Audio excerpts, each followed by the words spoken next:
আবৃত্তি করছি শহীদ কবি উসমান হাদির লেখা কবিতা আমাকে খুব লেখাও হে শকুন, আমায় ছিঁড়ে খাও হে শকুন, হে সীমান্তের শকুন, এক্ষণে ছিঁড়ে খাও আমাকে। হে আটলান্টিকের ঈগল, শিগগির খুব লেখাও আমাকে। হে বৈকাল হ্রদের বাজ, আঁচড়ে কামড়ে ছিন্ন ভিন্ন করো আমাকে। আমার রক্তরসে শুধু অসহায়ত্ব আর অভাব। কাগজের কামলারা তাকে আদর করে মুদ্রাস্মৃতি ডাকে। ঋণের চাপে নীল হয়ে যাচ্ছে আমার অনুচক্রিকা। সংসার চালাতে অন্তরে হয় ইন্টারনাল ব্লিডিং। কি আশ্চর্য, তবু আমি মরছি না।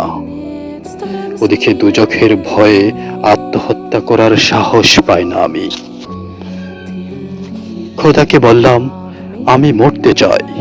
তিনি বললেন বেঁচে আছো কে বলল?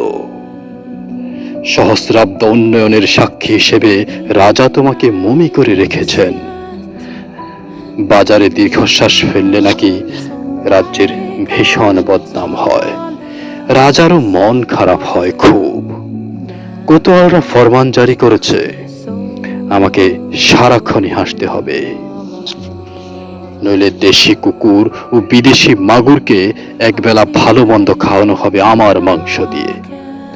নিত্যদিন ব্রয়লারের ভুঁড়ি নাকি ওদের ভাল লাগে না, অথবা আমাকে ভাগ দিয়ে বেচা হবে।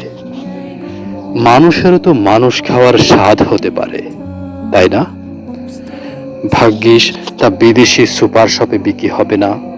দেশি মানুষেরই তো হক বেশি আমাকে খাওয়ার।